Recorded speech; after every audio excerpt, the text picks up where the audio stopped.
आज का सब्जेक्ट है मत्ती उसका 24 उसका 28। परमेश्वर का वचन कहता है कि जहां लोथ हो वहां गिद्ध इकट्ठे हो जाते हैं। लोथ मतलब मरा हुआ शव, सड़ा हुआ मांस।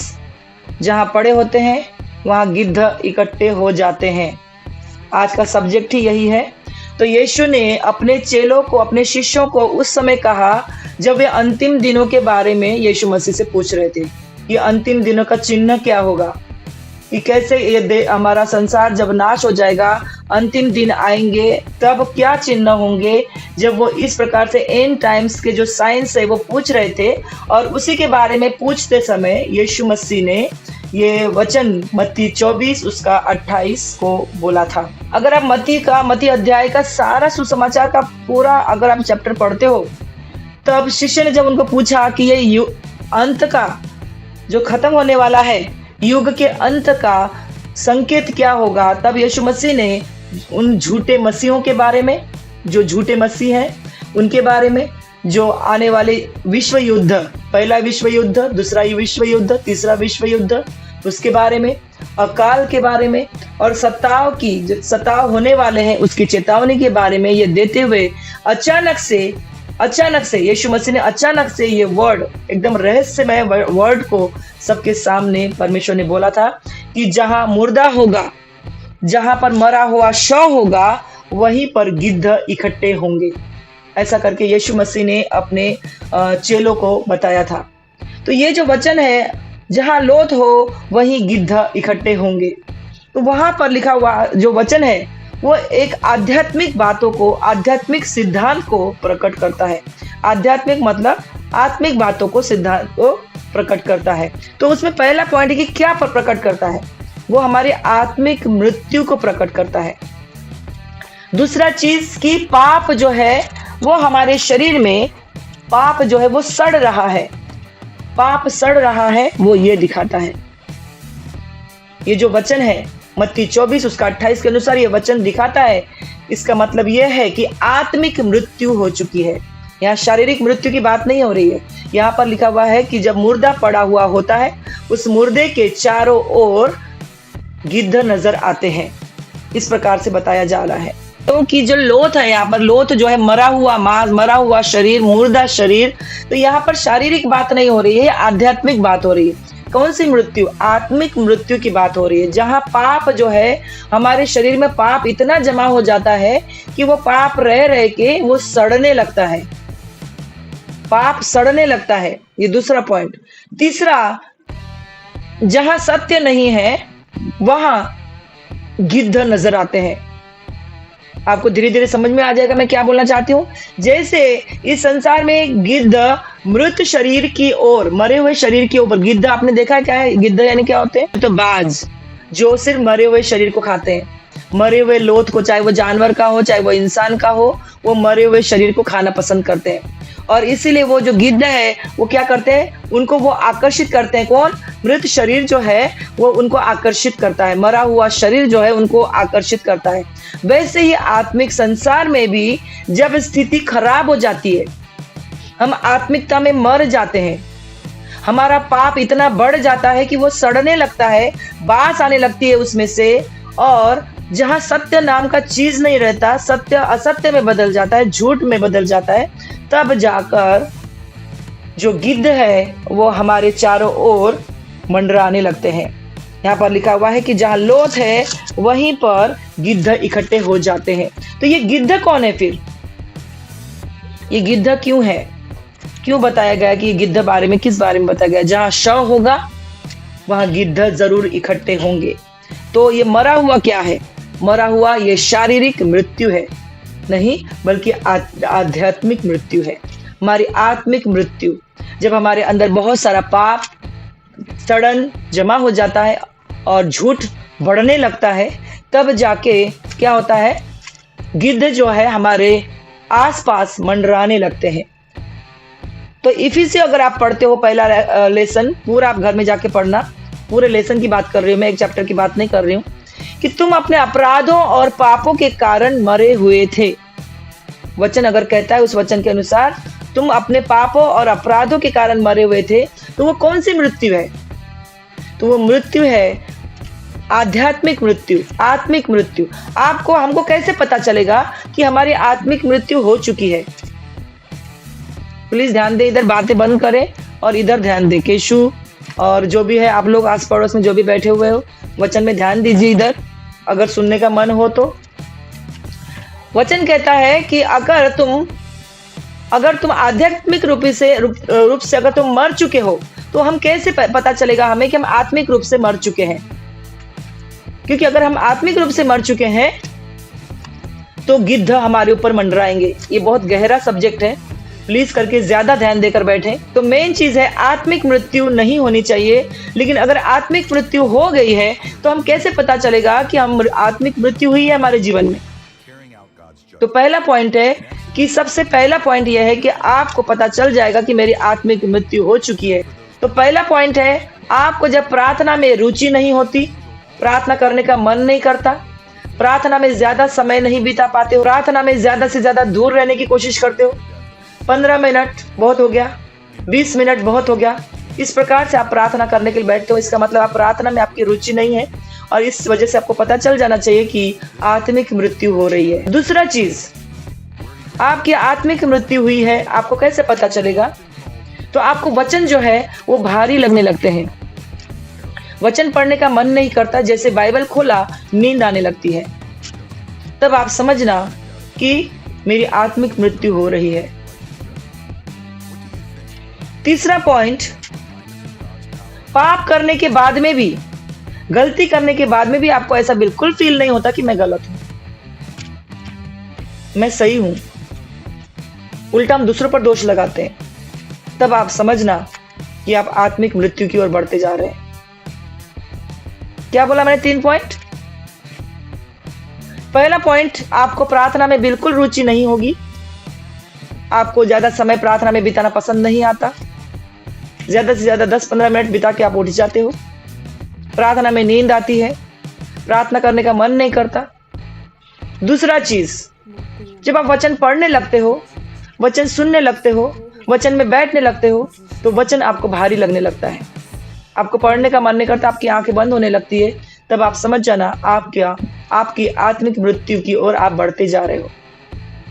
तीसरा चीज, आप पाप भी कर रहे हो, गलतियां भी कर रहे हो, लेकिन फिर भी आपको अपराध बोध महसूस नहीं हो रहा, आपको गलत नहीं लग रहा कि मैं गलत हूं, आपको लगता मैं सही हूं, सब सही कर रहा हूं मैं, उल्टा हम दूसरों पर दोष लगाने लगते हैं, तब आप समझ जाना आपकी आध्यात्मिक मृत्यु हो रही है।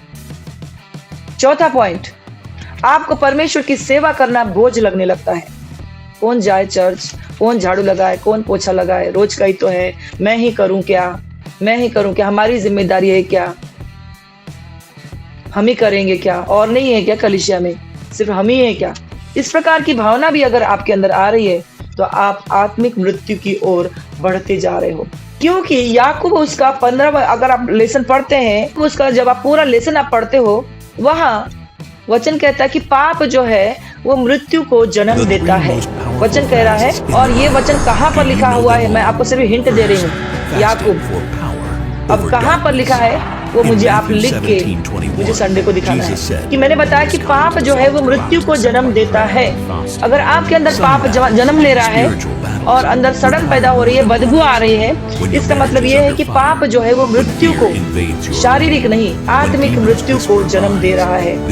और जब धीरे धीरे आत्मिक मृत्यु होने लगती है, मेरा एक्सपीरियंस मैं आपको बताना चाहती हूँ कि जब हमारी आत्मिक मृत्यु होती है तो धीरे धीरे वो जो आत्मिक मृत्यु है वो शारीरिक बीमारी बनने लगती है। जो शरीर में आप जो बीमारियां पाल के बैठे हो ना, वो पाप की वजह से है।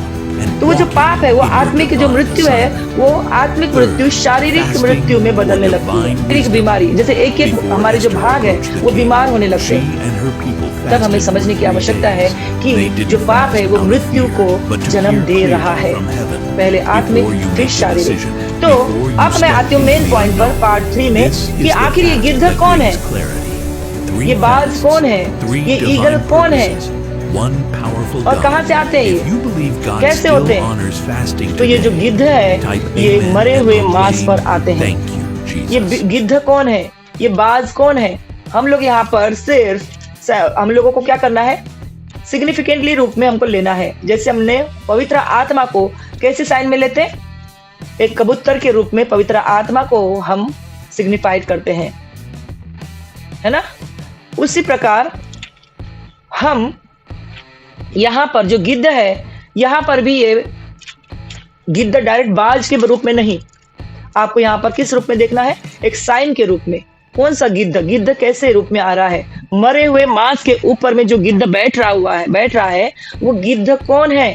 ये बात कहाँ से आते हैं, ज्यादातर ये गिद्ध मरे हुए मांस पर जाकर बैठते हैं। मरा हुआ मांस जो है, सड़ा हुआ जो मांस है, वो उसको अपनी तरफ खींचता है। आपको पता है मरा हुआ जो मांस है वो गिद्ध अपनी ओर उसको खींचता है। क्यों ऐसा होता है, क्यों ऐसा होता है, क्योंकि मरा हुआ जो मांस है वो अपनी तरफ उसको अट्रैक्ट करता है। किसको, गिद्ध को।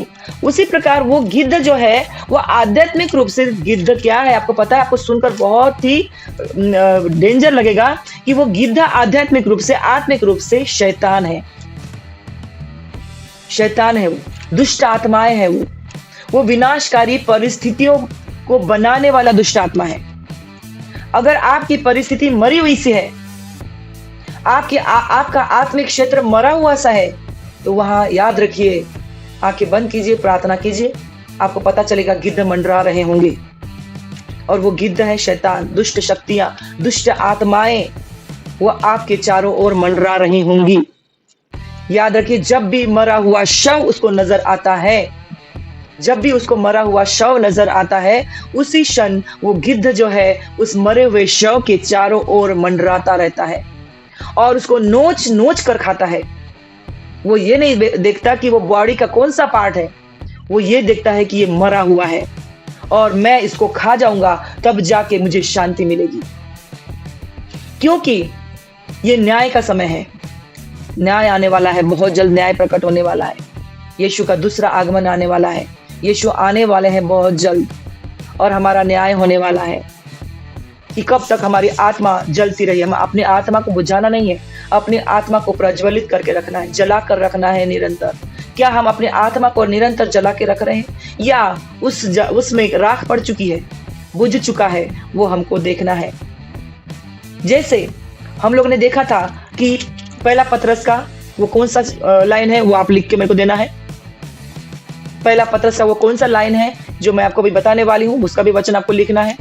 ये मैं आपको हिंट दे रही हूँ, आपने वचन लिख के लाना है। शैतान गरजते हुए सिंह की नाई ढूंढता हुआ फाड़ खाने के लिए बैठा हुआ है।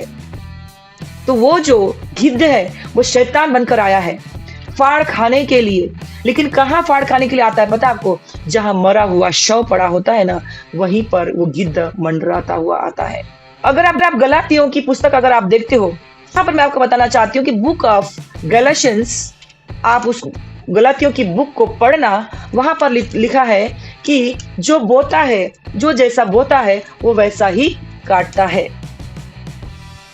तो अगर आप अच्छा बोते हो तो अच्छा काटते हो, गलत बोते हो तो गलत काटते हो।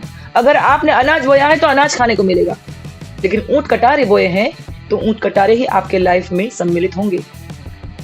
तो मैंने सबसे पहले आगे बढ़ने से पहले मैं आपको बताना चाहती हूँ कि मत्ती उसका 24 से लेकर 28 तक जो हमने आज सब्जेक्ट देखा है कि जहां मरा हुआ होगा वहीं गिद्ध मंडराएंगे, गिद्ध इकट्ठे होंगे। तो मैंने आपको बताया सेकंड पॉइंट में कि मरा हुआ मांस मतलब क्या।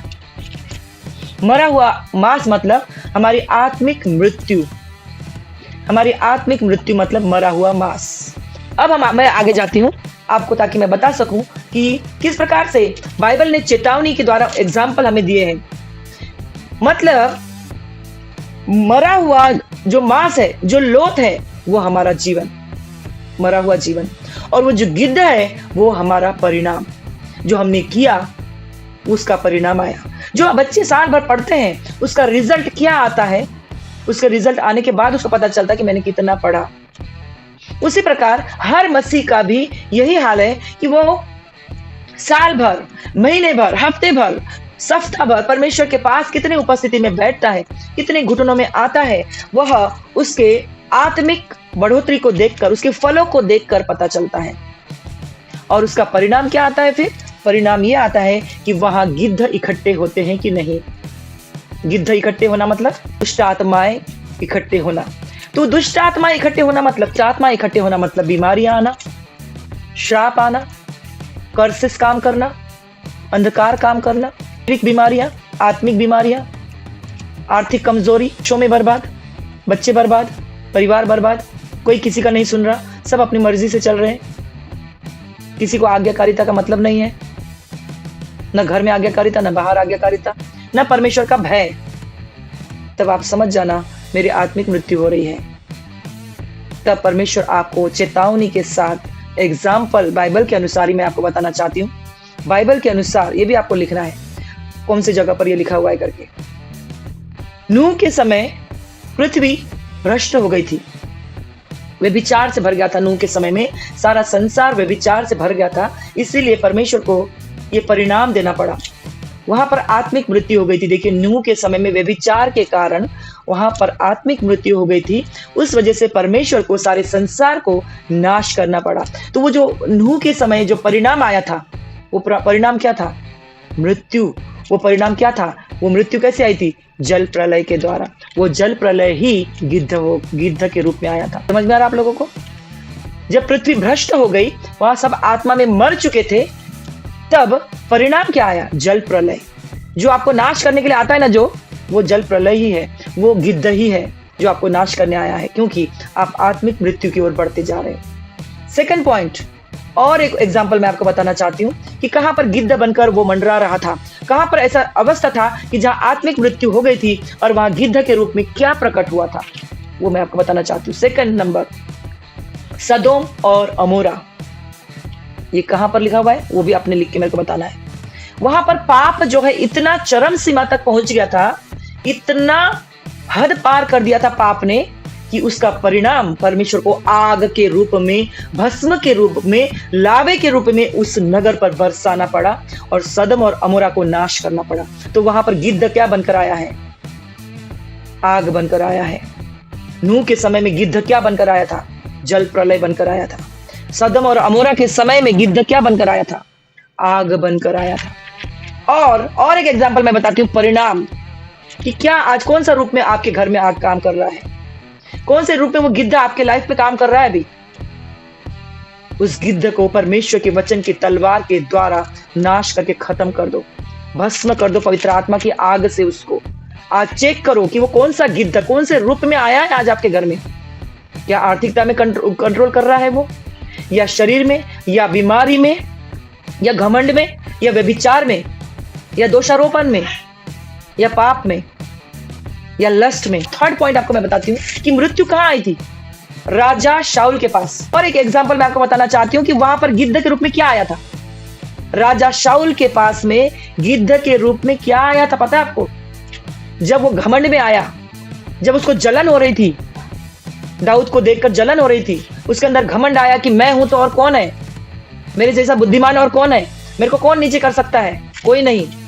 तब क्या हुआ? वो गिद्ध कौन था? उसके अंदर आने वाला दुष्ट आत्मा उसके अंदर आई। यहाँ पर ये कौन सा लेसन है वो भी मुझे बताना, और कौन सा वचन है वो भी मुझे लिख के लाना है संडे को। जब परमेश्वर की आत्मा हटी, तब उसके अंदर दुष्ट आत्मा आ गई।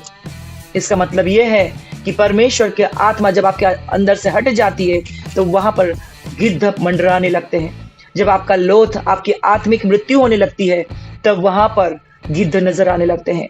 गिद्ध किस किस रूप में नजर आए? कभी जल प्रलय के द्वारा, कभी आग के रूप में, कभी दुष्ट आत्मा के रूप में गिद्ध नजर आए। आज आपके जीवन में कौन से प्रकार के गिद्ध नजर आ रहे हैं आपको उसको कंट्रोल करना आना चाहिए। कंट्रोल तभी करेंगे हम जब हम उसके नाश कर पाएंगे, उसको हम खत्म कर पाएंगे, उसके सामने हम हथियार लेकर खड़े रहने के लायक रहेंगे, तब जाके हम उसको खत्म कर पाएंगे। तो मैं आपको एक एग्जांपल बताना चाहती हूँ। लेडी थी, पहले बहुत आत्मा में भरी हुई, बहुत आराधना करना पसंद आता था उसको, वचन पढ़ना बहुत पसंद आता था, परमेश्वर की सेवा करना भी उसको बहुत पसंद आता था। इतना आगे बढ़ना वो चाह रही थी, और दिन प्रतिदिन उसके अंदर इतना बदलाव आ रहा था कि वो अपने आप को पूरी तरह से उसने बदला हुआ महसूस किया। उसको जो गुस्सा आता था, गुस्सा भी खत्म हो गया, उसको जो नफरत होती थी, नफरत भी खत्म हो गई, जो जलन महसूस होती थी वो भी खत्म हो गया, और निरंतर वो आत्मा में बढ़ती जा रही थी। लेकिन अचानक से उसके लाइफ में कुछ ऐसा हो गया कि उसकी प्रार्थना कम हो गई, वचन पढ़ना बंद हो गया, परमेश्वर की सेवा बंद हो गई। और उसको वो कह रही थी, मुझे ऐसा लगता है कि कोई मेरा पीछा कर रहा है, मुझे ऐसा लगता है कि कोई मुझे नीचे गिराना चाहता है, मुझे ऐसा लगता है कि कोई मेरा दुश्मन बन के बैठा हुआ है। लेकिन असली पर रीजन क्या था? इस वचन के जो मैंने अभी आपको बताया उसके अनुसार रीजन क्या था उसका रीजन ये था कि उसका जो आध्यात्मिक जीवन था, उसका जो आत्मिक जीवन था, वो मर चुका था। वो धीरे धीरे सूख रहा था, धीरे धीरे सूख रहा था। इस वजह से वो जो दुष्ट गिद्ध थे ना, उसके चारों ओर मंडरा रहे थे और उसको रोज नोच रहे थे। कभी हाथ, कभी पैर, कभी दिमाग, कभी कुछ, कभी हार्ट, कभी किडनी, कभी लीवर। इस प्रकार से रोज नोच नोच के वो गिद्ध उसको खा रहे थे और आध्यात्मिक सूखापन उसके अंदर बढ़ते जा रहा था, बढ़ते जा रहा था। उसकी मृत्यु दिन प्रतिदिन बढ़ते जा रही थी। मतलब उसके जीवन में वो गिद्ध क्या बनकर आया? आध्यात्मिक सूखापन बनकर आया, जिसको जो परमेश्वर के मतलब वो एकदम घमंड से भर गई ना उसके अंदर कि मैं बहुत प्रार्थना कर पा रही हूँ, मुझे बहुत वचन आते हैं, मुझे बहुत वर्शिप आती है, मैं सब कुछ कर पा रही हूँ, देखो मैं ऐसा करती हूँ, देखो मैं वैसा। उसके अंदर एक घमंड आ गया। वही घमंड जो है वो गिद्ध के रूप में उसके ऊपर मंडराने लगा और रोज उसको नोच नोच के खाने लगा। और जब रोज उसको नोच नोच के खाने लगा, उसके लाइफ को पूरी रीति से उसने स्पॉइल कर दिया।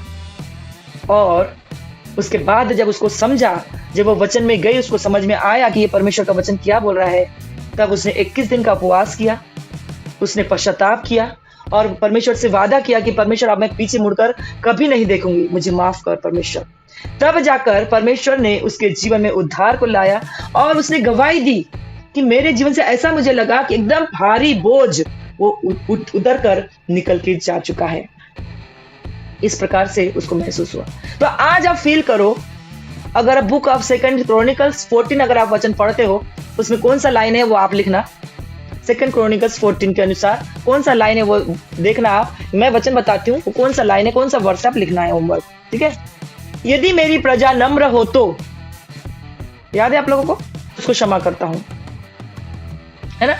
अगर आप नम्र बनकर परमेश्वर की उपस्थिति में आओ और आध्यात्मिकता को, वचन को दिन प्रतिदिन बढ़ाओ, प्रार्थना को दिन प्रतिदिन बढ़ाओ, परमेश्वर की सेवा को दिन प्रतिदिन बढ़ाओ, परमेश्वर की उपस्थिति में रोज जाओ, तब परमेश्वर का काम आपके जीवन में भरपूरी से होगा। और जो गिद्ध अगर मंडरा भी रहे होंगे आपके ऊपर, तो परमेश्वर अपनी सेनाओं को भेजेगा और उनको नाश कर देगा। Praise the Lord. परमेश्वर ठंडा जीवन नहीं पसंद करता, न ही गुनगुना जीवन पसंद करता। ये जो आप आधी अधूरी जिंदगी जी रहे हो ना, गुनगुने वाली, वो परमेश्वर को पसंद नहीं है। न ठंडा पसंद है परमेश्वर को, न गुनगुना पसंद है। वो उल्टी कर देता है, उगल देता है। आपने पढ़ा होगा वचन प्रकाशित वाक्य कहां पर है, ये भी आपको लिखना है। प्रकाशित वाक्य, न ठंडा न गुनगुना, नहीं तो मैं उगलने पर हूं, मुझे गर्म चाहिए है।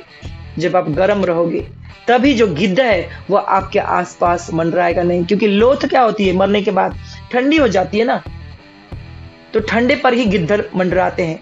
लेकिन अब गर्म हो, आग से भरे हुए, तो गिद्ध आपको छू नहीं पाएगा। Praise the Lord. तो इसीलिए मैं आपको बताना चाहती हूं कि दूसरा पत्रस, वो भी मैं आपको वचन नहीं बताऊंगी, वो भी आपको लिखना है और संडे को लिखकर लाना है। दूसरा पत्रस उसका 10 के अनुसार, प्रभु का दिन चोर के समान आएगा। वो चोर के समान आने वाला है, आपको बिना बताए। वचन कहता है कि कुछ 2 जन अगर खाना बना रहे होंगे, एक उठा लिया जाएगा, एक यहीं रह जाएगा। कोई खाना खाता रह जाएगा, एक खाता रह जाएगा, एक उठा लिया जाएगा। इस प्रकार से प्रभु का दिन आने वाला है, चोर के समान, वो बिना बताए आने वाले हैं। ये आपको डराने के लिए नहीं है मेरे प्रिय भाई और बहनों, ये वचन आपको डराने के लिए नहीं है, डेंजर वचन, ये आपको जगाने के लिए है। अपने आत्मा को, अपने शरीर को जीवित बलिदान चढ़ाओ। रोमियो, कहां पर है ये वचन, आप लिखिए, रोमियो 12, उसके बाद आप देख लीजिएगा कि आपको जीवित बलिदान आपको चढ़ाना है और परमेश्वर को बोलना है, परमेश्वर मैं लोथ की तरह नहीं हूं, मरे हुए शव की तरह नहीं हूं, मैं जीवित हूं परमेश्वर, और मैं आपको जीवित ही बलिदान चढ़ाना चाहता हूं। आसपास गिद्ध मंडराएंगे नहीं परमेश्वर, तेरी आत्मा मंडराएगी। हम लोग बोलते ना आत्मा मंडराता, आत्मा मंडराता गीत गाते हैं ना हम लोग, तेरी आत्मा ही मंडराएगी, गिद्ध नहीं मंडरा पाएंगे, क्योंकि हम मरे हुए नहीं हैं, हम जयवंत परमेश्वर की जयवंत संतान है।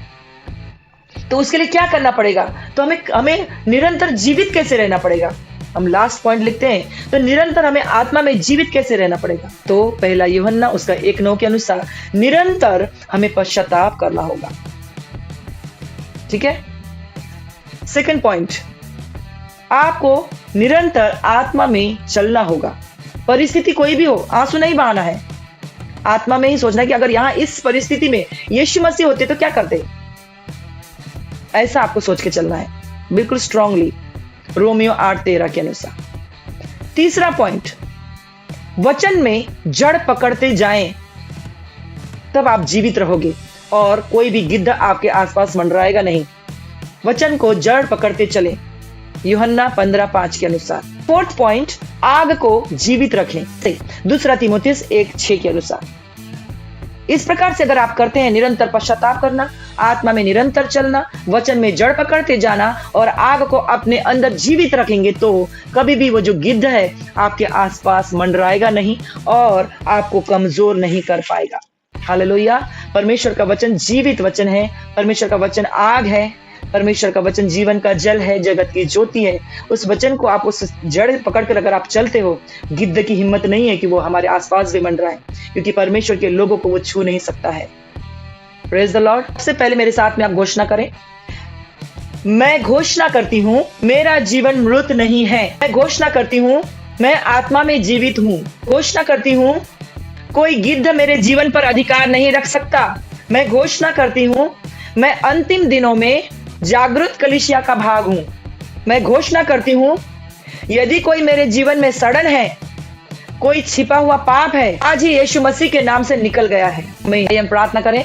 Thank you Lord Jesus, hallelujah, धन्यवाद महान सर्वशक्तिमान मेरे पिता खुदा परमेश्वर, ये सुंदर वचन के द्वारा आपने हमें जगाया है प्रभु। हम आत्मिक जागृति में बढ़ रहे हैं प्रभु जी। मैं घोषणा करती हूँ प्रभु जी, तेरी बेटी होने के नाते हर एक जन ने, जिन्होंने इस वचन को, बहुत भयानक वचन को प्रभु, जो इन्होंने पिता परमेश्वर और भी गहरी रीति से वो जानना चाहे, पिता पवित्र आत्मा उनसे आप बोले और बातचीत करें और जागरूकता लाए पिता उनके अंदर, पिता परमेश्वर की वो आत्मिक सड़ाहट को खत्म करें। और जो गिद्ध मंडरा रहे हैं प्रभु, यीशु मसीह के नाम से पवित्र आत्मा की अग्नि से, परमेश्वर के तलवार से उसे काट छाट कर अलग करते हैं in the mighty name of Jesus, और पूरी रीति से तेरी आत्मा की बढ़ोतरी में उन्हें बढ़ने में मदद करे। यीशु मसीह के नाम से मैं घोषणा करती हूँ प्रभु जी। मैं धन्यवाद देती हूँ प्रभु, जैसे जैसे वचन में ये बढ़ते जाएंगे प्रभु जी, और आत्मिक जागृति इनके जीवन में काम करेगी यीशु मसीह के नाम से। धन्यवाद पिता, आपने हमारी प्रार्थना को सुना प्रभु। Thank you.